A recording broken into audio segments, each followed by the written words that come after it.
Hi friends, net ഇംഗ്ലീഷിന് prepare ചെയ്തുകൊണ്ടിരിക്കുന്നവർക്കായിട്ട് നിങ്ങളുടെ പ്രിപ്പറേഷനെ boost ചെയ്യുന്ന ഒരു 5 ക്വസ്റ്റ്യൻസ് നമുക്കൊന്ന് ചെയ്യാം. ഓക്കെ, ഒരു റിവിഷൻ ആയിട്ട് 5 ചോദ്യങ്ങൾ നമുക്കൊന്ന് വർക്ക്ഔട്ട് ചെയ്യാം.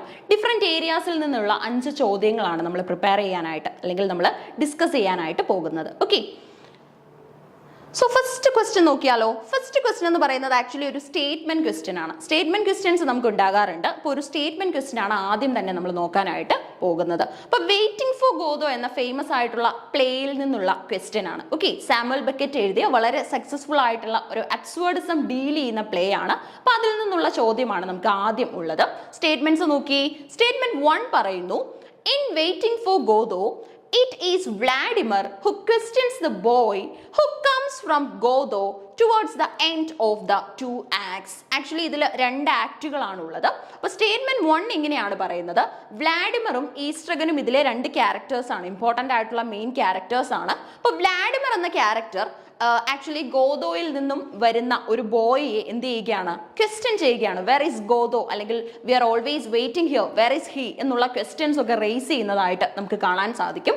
വ്ളാഡിമർ ആണോ അത്തരത്തിൽ ബോയിയെ ക്വസ്റ്റ്യൻ ചെയ്യുന്നത് എന്നാണ് നമുക്ക് മനസ്സിലാക്കേണ്ടത്. അപ്പോൾ ഫസ്റ്റ് സ്റ്റേറ്റ്മെന്റ് അങ്ങനെയാണ് പറയുന്നത്, വ്ളാഡിമർ ആണ് അത്തരത്തിൽ ബോയിയെ ക്വസ്റ്റ്യൻ ചെയ്യുന്നതെന്ന്. ഇനി സെക്കൻഡ് സ്റ്റേറ്റ്മെന്റ് ഇങ്ങനെയാണ് പറയുന്നത്, in waiting for Godot it is Estragon who says nothing happens, nobody comes, nobody goes, it's awful. അപ്പോൾ എന്താണ് സെക്കൻഡ് സ്റ്റേറ്റ്മെന്റ് പറയുന്നു, മറ്റൊരു ഇമ്പോർട്ടൻറ്റ് ക്യാരക്ടറായ ഈസ്ട്രഗൻ, ഓക്കെ, ഈസ്ട്രഗൻ പറയുന്നു നത്തിങ് ഹാപ്പൻസ്, ഒരു മാറ്റവുമില്ല, എന്നും അവർ ഒരു പർട്ടിക്കുലർ ട്രീയുടെ അണ്ടറിൽ വരുന്നു, വെയിറ്റ് ചെയ്യുന്നു, ഗോദോയ്ക്കായിട്ട് കാത്തിരിക്കുന്നു.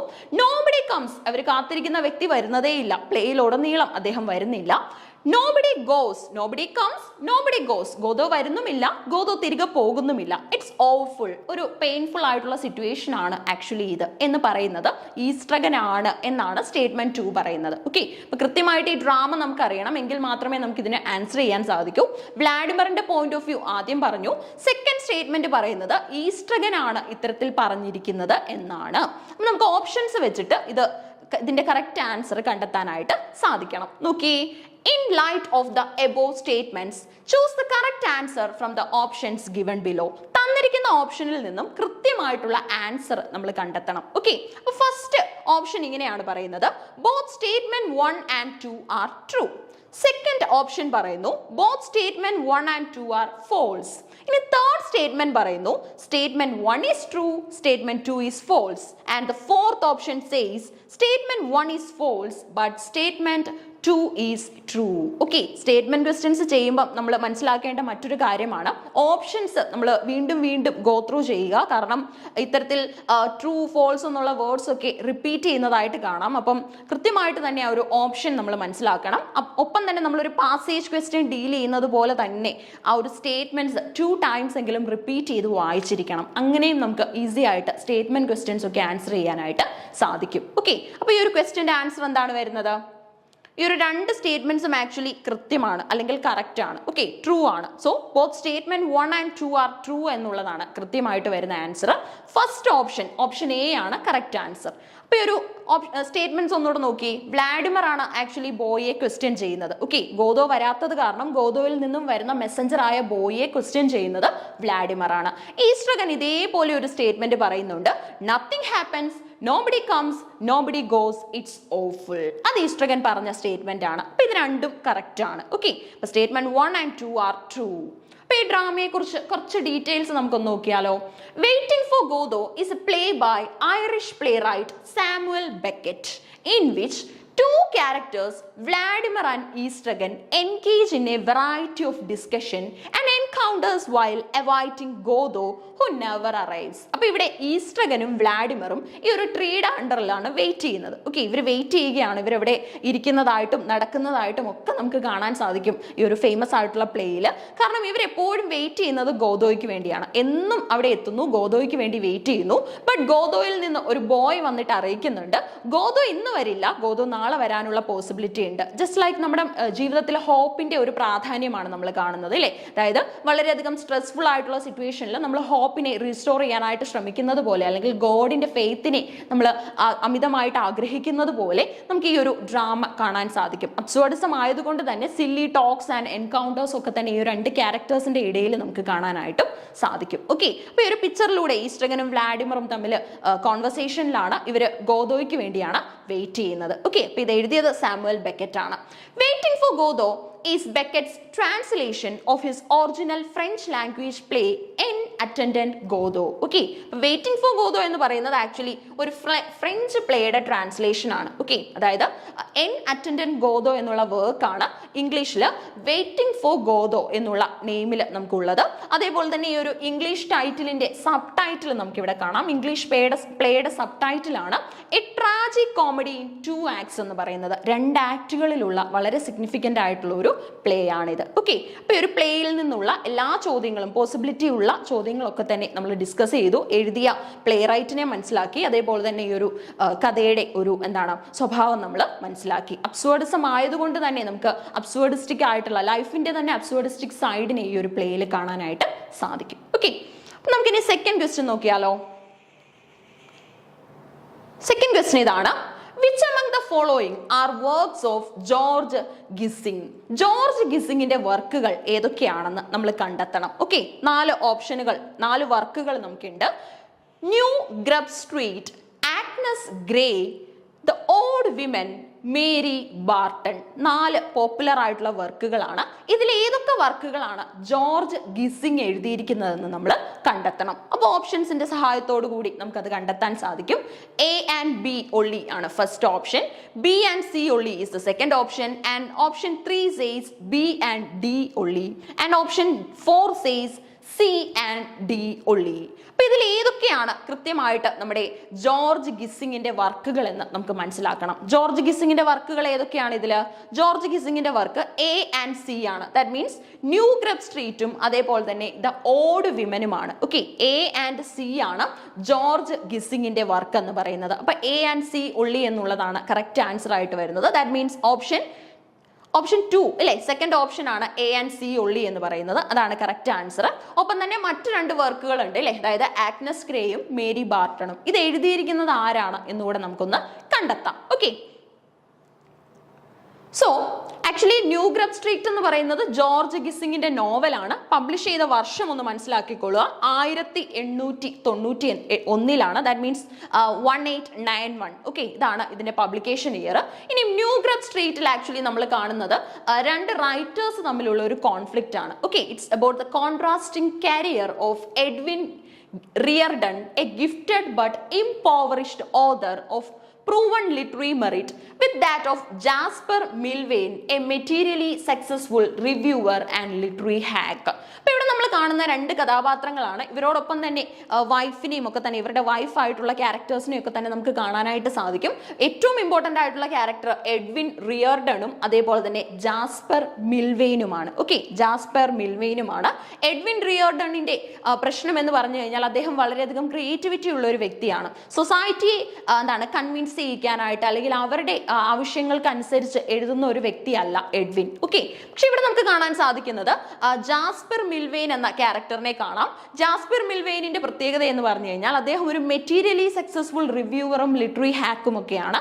ഒരുപാട് സക്സസ്ഫുൾ ആണ്. ഓക്കെ, എഴുതുന്ന വർക്കുകളൊക്കെ തന്നെ സൊസൈറ്റി അക്സെപ്റ്റ് ചെയ്യുന്ന വളരെ സിഗ്നിഫിക്കന്റ് ആയിട്ടുള്ള വർക്കുകൾ എഴുതി സക്സസ്ഫുൾ ആയിട്ടുള്ള വ്യക്തിയാണ് ജാസ്പർ മിൽവെയിൻ. അപ്പൊ ഇവരുടെ ഒരു കോൺട്രാസ്റ്റ് ആണ് നമ്മൾ ഇവിടെ കാണുന്നത്. ഓക്കെ, ക്രിയേറ്റിവിറ്റിയുടെയും ഒരു കോൺട്രാസ്റ്റ് ആണ്. നമ്മൾ ആക്ച്വലി നമ്മുടേതായ ക്രിയേറ്റിവിറ്റി ഫോസ്റ്റർ ചെയ്യാനായിട്ട് ശ്രമിക്കുമ്പോൾ ഒരു പക്ഷേ നമുക്ക് അതിന് അറ്റൻഷൻ കിട്ടിയില്ലെന്ന് വരും എന്നുള്ള ഒരു മീനിങ് ഒക്കെ ഇവിടുന്ന് ഡിറൈവ് ചെയ്യാനായിട്ട് സാധിക്കും. പിന്നെ ഓപ്ഷനിൽ നമുക്ക് ആഗ്നസ് ഗ്രേ ഉണ്ട്. ആഗ്നസ് ഗ്രേ എന്ന് പറയുന്നത് ആൻ ബ്രോണ്ടെ എന്ന ഫേമസ് ആയിട്ടുള്ള നോവലിസ്റ്റ് എഴുതിയ നോവലാണ്. ആക്ച്വലി ഇത് പബ്ലിഷ് ചെയ്യുന്നത് 1847 ഓക്കെ, 1847 അപ്പൊ ഫേമസ് വർക്കാണ് ആഗ്നസ് ഗ്രേ എന്ന് പറയുന്നത്. എഴുതിയിരിക്കുന്ന റൈറ്റർ ആരാണ്? അതെ, ആൻ ബ്രോണ്ടെ. ഓക്കെ, ബ്രോണ്ടെ സിസ്റ്റേഴ്സിൽ ഒരാളായ ആൻ ബ്രോണ്ടെ ആണ് ഇത് എഴുതിയിരിക്കുന്നത്. An drew on her experience as a clergyman's daughter and as a governess in the telling the story of A young women looking for her place in the world. ഇതിൽ നമ്മൾ കാണുന്ന ഒരു കഥ എന്ന് പറഞ്ഞാൽ ഒരു ഗവർണസിന്റെ ടെയിലാണ്. ഓക്കെ, ഒരു സ്റ്റോറിയാണ് നമ്മൾ ഇവിടെ കാണുന്നത്. ആക്ച്വലി എങ്ങനെയാണ് ഈ ഒരു വർക്കിംഗ് ക്ലാസ് വിമനെ അല്ലെങ്കിൽ ആ ഒരു വർക്കിലൊക്കെ എൻഗേജ്ഡ് ആയിട്ടുള്ള വിമനെ സൊസൈറ്റി കാണുന്നത് എങ്ങനെയാണ്, അവരെ എങ്ങനെയൊക്കെയാണ് സൊസൈറ്റി ട്രീറ്റ് ചെയ്യുമ്പോൾ ഉള്ള പ്രശ്നങ്ങൾ എന്തൊക്കെയാണ്, അവർക്ക് ആക്ച്വലി ഒരു ഡിഗ്നിറ്റി ലഭിക്കാത്ത സിറ്റുവേഷൻ ഒക്കെയാണ് നമ്മൾ ഇവിടെ കാണാനായിട്ട് പോകുന്നത്. സിഗ്നിഫിക്കന്റ് ആയിട്ടുള്ള ഒരു നോവലാണ്. ഇനി നമുക്കുള്ളത് ആഗ്നസ് ഗ്രേയുടെ മറ്റൊരു ഐഡിയ ആണ്. Agnes Grey can be read as an incisive commentary on the status of the governess and the isolation and disrespect that women in this position endured. ഒരു ഗവർണേഴ്സ് ആയിട്ട് ഇരിക്കുമ്പോൾ ഒരു അനുഭവിക്കുന്നതായിട്ടുള്ള പ്രശ്നങ്ങൾ എന്തൊക്കെയാണ്? കാരണം ഒരു കുട്ടികളെയൊക്കെ തന്നെ അല്ലെങ്കിൽ ഒരു ഗ്രൂപ്പ് ഓഫ് സ്റ്റുഡൻസിനെയൊക്കെ തന്നെ ക്ലാസ് എടുത്ത് അല്ലെങ്കിൽ അവരെ ട്യൂട്ടോർ ചെയ്യുകയാണ് ഒരു ഗവർണേഴ്സിന്റെ ജോലി എന്ന് പറയുന്നത്. അപ്പോൾ ഗവർണേഴ്സ് അനുഭവിക്കുന്നതായിട്ടുള്ള പ്രശ്നങ്ങളാണ് ഈ ഒരു നോവലിൽ നമ്മൾ കാണുന്നത്. ഓക്കെ, പിന്നെ നമുക്ക് ദ ഓഡ് വിമൻ എന്ന നോവലുണ്ട്. ഓഡ് വിമൻ ആക്ച്വലി ജോർജ് ഗിസിങ്ങിന്റെ 1893 നോവലാണ്. ഓക്കെ, 1893 പബ്ലിക്കേഷൻ നോവലാണ്. Its theme are the role of women in society, marriage, morals and the early feminist movement. അപ്പോൾ early feminist movement അല്ലെങ്കിൽ നമ്മുടെ ഫസ്റ്റ് വേവ് ഓഫ് ഫെമിനിസത്തിന്റെ ഒക്കെ evident ആയിട്ടുള്ള themes നമുക്ക് the odd വിമനിൽ കാണാനായിട്ട് സാധിക്കും. ദ ഡിഫറെന്റ് വിമൻ എന്നുള്ള ഒരു പെർസ്പെക്റ്റീവ് അവിടുന്ന് ലഭിക്കും. അതേപോലെ തന്നെ മേരി ബാർട്ടൺ മറ്റൊരു സിഗ്നിഫിക്കന്റ് വർക്ക് ആണ്. Mary Barton a tale of Manchester life was first novel by English author Elizabeth Gaskell. Elizabeth ഗ്യാസ്കലിന്റെ നോവലാണ് മേരി ബാർട്ടൺ എന്ന് പറയുന്നത്. മേരി ബാർട്ടൺ ആരുടെ നോവലാണ്? എലിസബത്ത് ഗ്യാസ്കലിന്റെ നോവലാണ്. ആദ്യമായിട്ട് പബ്ലിഷ് ചെയ്യുന്നത് 1848 കൃത്യമായിട്ട് എഴുതാനായിട്ട് ഒരു ബുക്കൊക്കെ ആയിട്ട് തയ്യാറായിട്ടിരിക്കുക. കാരണം ആ ഒരു വർക്കും എഴുതിയ നോവലിസ്റ്റ് ആരാണ്, അതേപോലെ തന്നെ അത് പബ്ലിഷ് ചെയ്ത വർഷം വളരെ സിഗ്നിഫിക്കന്റ് ആണ്. The story is set in the English city of Manchester between 1839 and 1842 and deals with the difficulties faced by the Victorian working class. ഈ സമയത്തുള്ള ഡിഫിക്കൽറ്റി എന്താണെന്ന് ചോദിച്ചാൽ ഇൻഡസ്ട്രിയൽ ആയിട്ടുള്ള റെവല്യൂഷൻ നടക്കുന്ന സമയമാണ്. അതേപോലെ തന്നെ പലർക്കും ജോലി നഷ്ടപ്പെടുന്ന സിറ്റുവേഷൻ ഒക്കെ തന്നെ നമുക്ക് കാണാൻ സാധിക്കുന്ന ഒരു വളരെ ഇമ്പോർട്ടന്റ് ആയിട്ടുള്ള നോവലാണിത്. ഓക്കെ, അപ്പോൾ ഒരു നോവലുമായിട്ട് ബേസ് ചെയ്തിട്ടുള്ള ഒരു ക്വസ്റ്റ്യൻ ആണ്. സോ നമ്മുടെ ചോദ്യം എന്തായിരുന്നു? So our question is,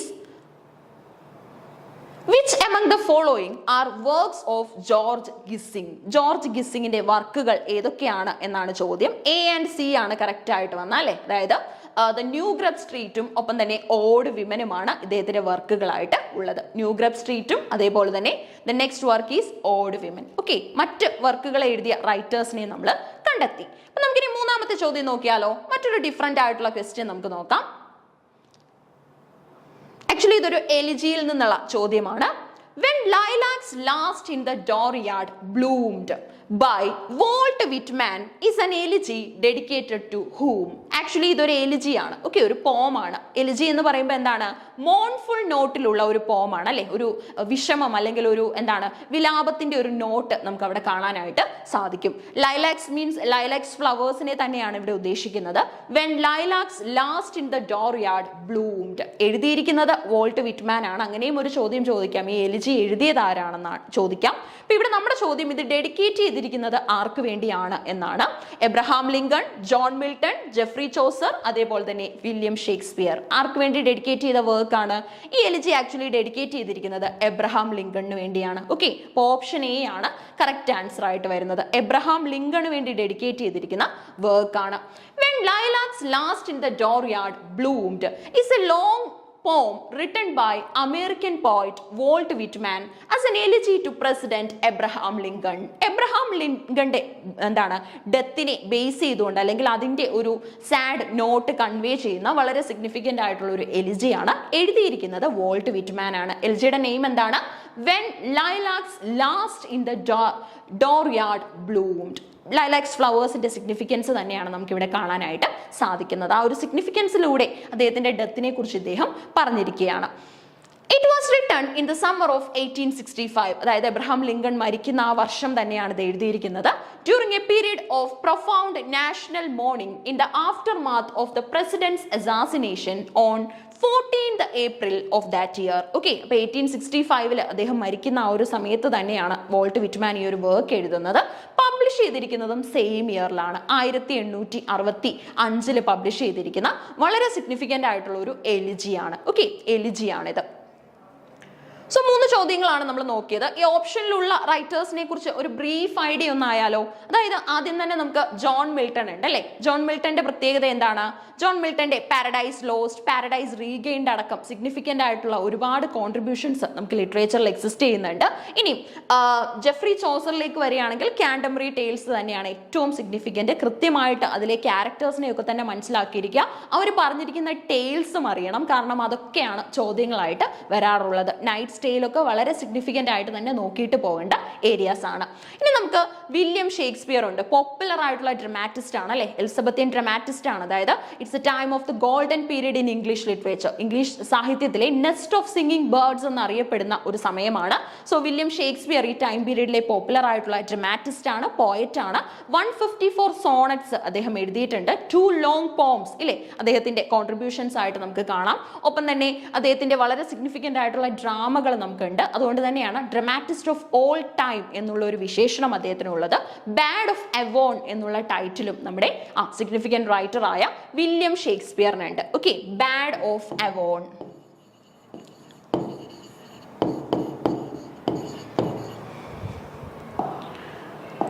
അപ്പൊ ഇത്രയും കാര്യങ്ങളാണ് ഈ ഒരു ക്വസ്റ്റ്യനിൽ നിന്നും നമ്മൾ മനസ്സിലാക്കേണ്ടത്. 4ാമത്തെ ചോദ്യം നോക്കിയാലോ. സോ 4th ക്വസ്റ്റ്യൻ ആണ്. The Statute of Pleadings makes English the official language of English Parliament in. അതായത് ഇംഗ്ലീഷ് പാർലമെന്റിൽ ഇംഗ്ലീഷ് കൂടെ ഒഫീഷ്യൽ ലാംഗ്വേജ് ആയിട്ട് വരണം. കാരണം കോമൺ പീപ്പിളിന് മറ്റ് ലാംഗ്വേജുകളിലുള്ള ഫോറിൻ ലാംഗ്വേജിൽ നടക്കുന്ന ആ ഒരു ജഡ്ജ്മെന്റ്സ് ഒന്നും തന്നെ മനസ്സിലാക്കാൻ സാധിക്കുന്നില്ല. അതാണ് ഈ ഒരു മാറ്റത്തിന് കാരണമായിട്ട് വരുന്നത്. ഈ ഒരു ഒഫീഷ്യൽ ആയിട്ടുള്ള ഡിക്ലറേഷൻ അല്ലെങ്കിൽ ചേഞ്ച് വരുന്ന വർഷം ഏതാണ് എന്നുള്ളതാണ് ചോദ്യം. നോക്കി, The Statute of Pleadings makes English the official language of English Parliament in. ഏത് വർഷമാണ് എന്നാണ് ക്വസ്റ്റ്യൻ. 1755 ആണ് option A. Option B 1362. Option C 1611 and also option D is 1879. Options ഒന്നുകൂടെ നോക്കി. 1755 ഓപ്ഷനിലുണ്ട്, 1362 ഓപ്ഷനിലുണ്ട്, 1611 ഓപ്ഷനിലുണ്ട്, 1879 ഓപ്ഷനിലുണ്ട്. ഏതാണ് കറക്റ്റ് ആൻസർ? ഇത്തരത്തിലൊരു ചേഞ്ച് വന്ന വർഷം 1362 ആണ്. ഓക്കെ, 1362ലാണ് ഈ ഒരു ചേഞ്ച് വന്നത്. ആ ഒരു ചേഞ്ചിനെ കുറിച്ച് നമുക്കൊന്ന് നോക്കാം. The Statute of Pleading was an act of the Parliament of England.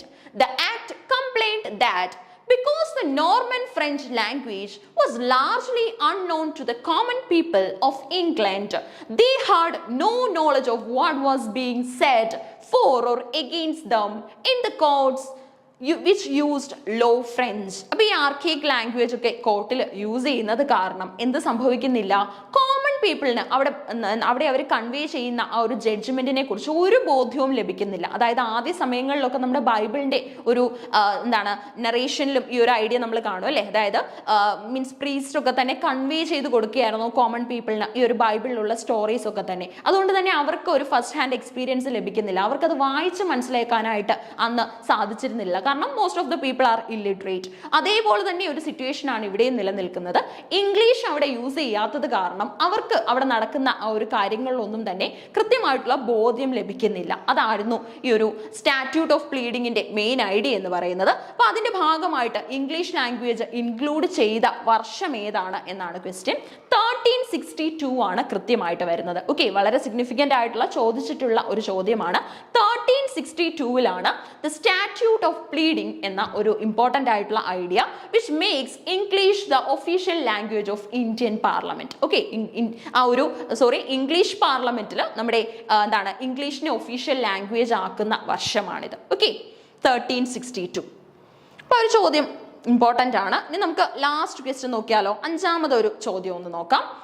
The famous epic poem Paradise Lost was completed in how many books? Paradise Lost ആരുടെ ബുക്കാണ്? ഫേമസ് റൈറ്റർ ആയ ജോൺ മിൽട്ടന്റെ ബുക്കാണ്. ഓക്കെ, ജോൺ മിൽട്ടന്റെ ബുക്കാണ് paradise lost എന്ന് പറയുന്നത്. ഇനി paradise lost പോലെ തന്നെ അദ്ദേഹം മറ്റൊരു വർക്ക് എഴുതിയിട്ടുണ്ട്. അതാണ് പാരഡൈസ് റീഗെയിൻഡ്.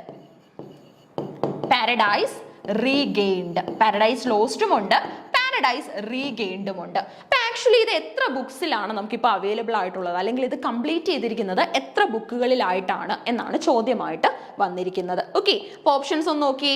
6 books, 8 ബുക്സ്, അതേപോലെ തന്നെ 10 ബുക്സ് ആൻഡ് 12 ബുക്സ്. ഓക്കെ, 6, 8, 10, അതേപോലെ തന്നെ 12 ഇത്രയും ബുക്കുകളിൽ ആണ് നമുക്ക് ഓപ്ഷനിലുള്ളത്. സോ കൃത്യമായിട്ട് എത്ര പാർട്സിലാണ് ഇത് കൺക്ലൂഡ് ചെയ്തിരിക്കുന്നതെന്ന് കണ്ടെത്തണം. ഓക്കെ, ഈസി ആയിട്ടുള്ള ഒരു ക്വസ്റ്റ്യൻ ആണ്. നമ്മൾ ചെയ്തതിൽ വെച്ച് വളരെ സിഗ്നിഫിക്കൻ്റ് ഈസിയുമായിട്ടുള്ള ഒരു ചോദ്യം തന്നെയാണ്.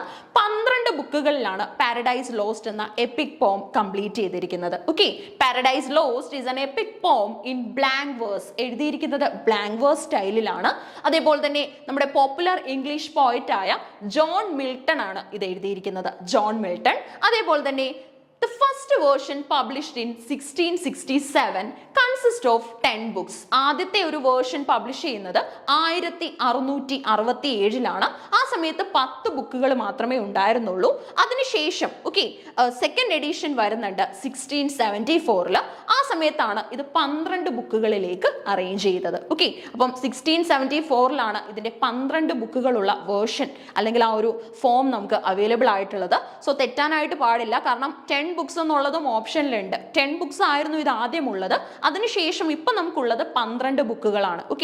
സോ അങ്ങനെ ഒരു മിസ്റ്റേക്ക് വരാൻ പാടില്ല. 10ഉം ഓപ്ഷനിലുണ്ട്, 12ഉം ഓപ്ഷനിലുണ്ട്. എത്ര ബുക്കുകളിലാണ് കംപ്ലീറ്റ് ചെയ്തിരിക്കുന്നത് എന്ന് ചോദിച്ചു കഴിഞ്ഞാൽ 12 ബുക്സ് ആണ് കറക്റ്റ് ആൻസർ ആയിട്ട് വരുന്നത്. ഇനി ഇൻ കേസ് ഇത് ആക്ച്വലി 1667 എത്ര ബുക്കുകളാണ് ഇതിനുണ്ടായിരുന്നത് എന്ന് ചോദിച്ചാൽ, ഇൻ കേസ് അങ്ങനെ ചോദിച്ചു കഴിഞ്ഞാൽ 10 ബുക്കുകളാണുള്ളത്. 1674 ആക്ച്വലി നമുക്ക് 12 ബുക്സ് ആയിട്ട് ഇത് അവൈലബിൾ ആയത്. അപ്പൊ എന്താണ് ഇതിൽ ഡിസ്കസ് ചെയ്യുന്ന ഐഡിയ എന്ന് അറിയാമോ? അതായത് വളരെ സിഗ്നിഫിക്കന്റ് ആയിട്ടുള്ള വർക്ക് ആണ്. എഴുതിയിരിക്കുന്നത് മിൽട്ടൺ ആണ്. So it is considered to be Milton's masterpiece. Milton എഴുതിയിട്ടുള്ള വർക്കുകളിൽ വെച്ചിട്ട് അദ്ദേഹത്തിന്റെ മാസ്റ്റർ പീസ് ആയിട്ടാണ് നമ്മൾ ഈ ഒരു ഫേമസ് വർക്കിനെ കൺസിഡർ ചെയ്യുന്നത്. and it helped solidify his reputation as one of the greatest English poets of all time. അതായത് നമ്മുടെ ഫേമസ് ഡ്രമാറ്റിസ്റ്റ് ആയ വില്യം ഷേക്സ്പിയറിനെ famous dramatist of all time എന്നുള്ള വിശേഷണം ലഭിച്ചതുപോലെ പാരഡൈസ് ലോസ്റ്റിന്റെ ഫേമസ് ആയിട്ടുള്ള പബ്ലിക്കേഷന് ശേഷമാണ് ഇദ്ദേഹത്തിനെ ഫേമസ് പോയറ്റ് ഓഫ് അല്ലെങ്കിൽ greatest poet of all time എന്ന് വിശേഷിപ്പിക്കുന്നത്.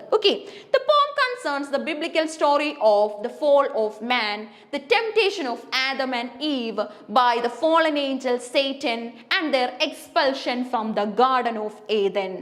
ആ ഒരു നമ്മുടെ ബൈബിളിൽ നിന്നുള്ള സ്റ്റോറിയെ ബേസ് ചെയ്തിട്ടാണ് ഇദ്ദേഹം ഈ ഒരു വർക്ക് ചെയ്തിരിക്കുന്നത്. പക്ഷെ ഇതിനൊരു പ്രത്യേകതയുണ്ട്. ആക്ച്വലി സേറ്റനെ ഒരു ഹീറോ ഫിഗറിലേക്ക് ഇദ്ദേഹം കൊണ്ടുവന്നിരിക്കുന്നതായിട്ട് ഒരുപാട് ക്രിട്ടിക്സ് ഇതിനെക്കുറിച്ച് ക്രിട്ടിസൈസ് ചെയ്തിട്ടുണ്ട്. അപ്പൊ പാരഡൈസ് ലോസ്റ്റില് ആക്ച്വലി മിൽട്ടൺ സേറ്റനെ സെൻട്രൽ ക്യാരക്ടർ ആക്കുന്നു അല്ലെങ്കിൽ ഹീറോ ആക്കിയിരിക്കുന്നു എന്ന് ഒരുപാട് ക്രിറ്റിസിസംസ് നമുക്കുണ്ട്. സോ സേറ്റൻ വേഴ്സസ് ഗോഡ് തമ്മിലുള്ള ഒരു ബാറ്റിൽ അല്ലെങ്കിൽ കോൺഫ്ലിക്റ്റ് ആണ് ഈ ഒരു വർക്കിൽ നമ്മൾ കാണുന്നത്. ആരൊക്കെ തമ്മിലുള്ള കോൺഫ്ലിക്റ്റ് ആണ്? സേറ്റനും ഗോഡും തമ്മിലുള്ള കോൺഫ്ലിക്റ്റ് ആണ്. ഗുഡ് ഏഞ്ചൽസിന്റെയും ബാഡ് ഏഞ്ചൽസിന്റെയും ഒക്കെ പ്രസൻസ് നമുക്ക് കാണാം. അതേപോലെ തന്നെ ലോർഡ് ഓഫ് ഫ്ലൈസ് എന്ന വിശേഷണമുള്ള ബീൽസബൂബ്. ബീൽസബൂബ് എന്ന ഫേമസ് ആയിട്ടുള്ള ഒരു ക്യാരക്ടർ, ദാറ്റ് മീൻസ് അതൊരു ഫ്ലൈ ആണ്. സോ അവർ അവരുടെ ഒരു കാസിൽ പണിയുന്നതായിട്ടും അതേപോലെ തന്നെ അവരവിടെ അസംബിൾ ചെയ്യുന്നതായിട്ടും ഒരുപാട് കാര്യങ്ങളെ കുറിച്ച് ഡിസ്കസ് ചെയ്യുന്നതായിട്ടും അവരുടെ കോൺഫ്ലിക്റ്റിനെ കൂടുതൽ സ്ട്രോങ് ആക്കാനായിട്ട് തീരുമാനിക്കുന്നതായിട്ടും ഒക്കെ കാണാൻ സാധിക്കും.